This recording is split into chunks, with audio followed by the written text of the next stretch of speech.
Ketua Mahkamah Konstitusi Anwar Usman telah menjalani pemeriksaan pertama yang digelar Mahkamah Kehormatan MK soal dugaan pelanggaran etik terkait putusan usia Capres-Cawapres.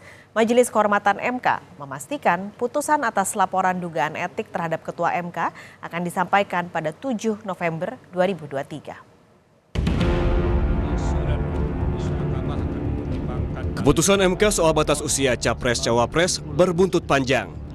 Pada Selasa siang, Ketua Mahkamah Konstitusi Anwar Usman menjalani pemeriksaan pertama atas dugaan pelanggaran etik yang digelar Majelis Kehormatan MK. Anwar menjadi satu-satunya hakim terlapor dalam sidang pemeriksaan yang digelar secara tertutup ini. Usai diperiksa, Anwar Usman membantah jika keputusan soal batas usia Capres dan Cawapres dalam Undang-Undang Pemilu syarat kepentingan politik. Bisa seperti siaran pers saya itu loh. Baca beberapa putusan pengadilan Mahkamah Konstitusi. Maksud saya tidak mundur dari pemeriksaan perkara ini akan berkaitan dengan enggak ada, ini pengadilan norma, bukan pengadilan fakta. Oh, benar, keluarga bangsa Indonesia. Nama Mas Gibran secara eksplisit contohkan itu. Udah. Pemohonnya itu siapa? Kan gitu.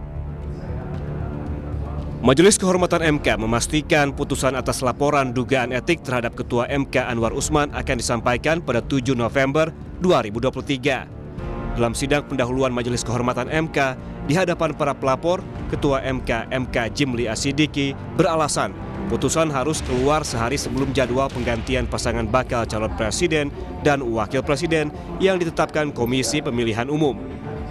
Putusan juga akan dibuat sesegera mungkin untuk menghindari spekulasi publik atas proses etik yang berjalan di MK.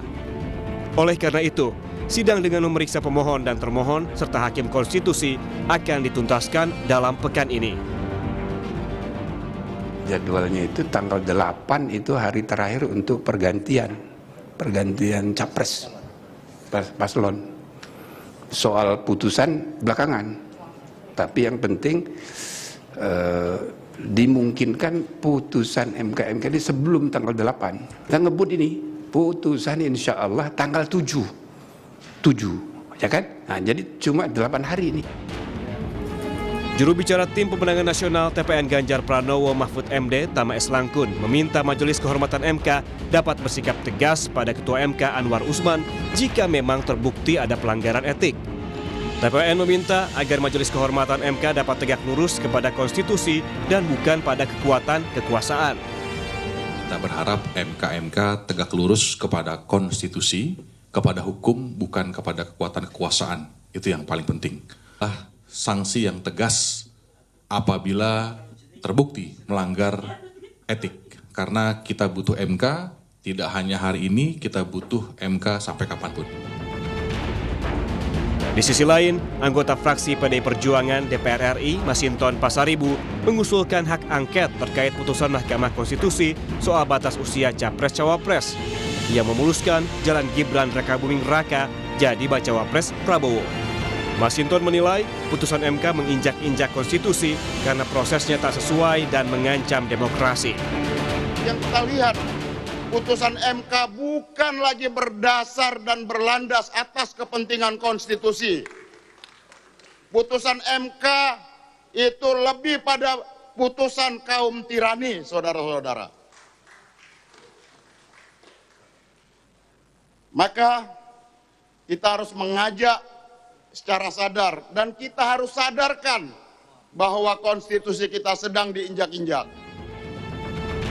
Anggota fraksi Gerindra di DPR, Habibur Rahman menilai usulan Masinton soal angket terkait putusan MK tidak tepat. Habibur Rahman mengatakan secara asas DPR tak punya kewenangan mengawasi keputusan lembaga yudikatif seperti MK.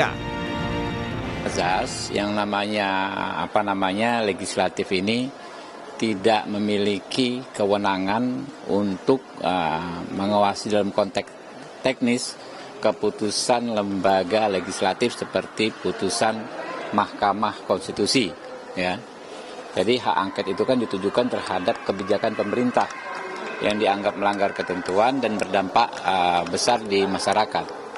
Kalau MK, apalagi itu putusan MK, ya, nggak bisa menjadi objek hak angket. Ya, kita ceklah Bisa dicek, ini azasnya sudah seperti itu, tapi bisa dicek di Undang-Undang Dasar 45 maupun di Undang-Undang MD3.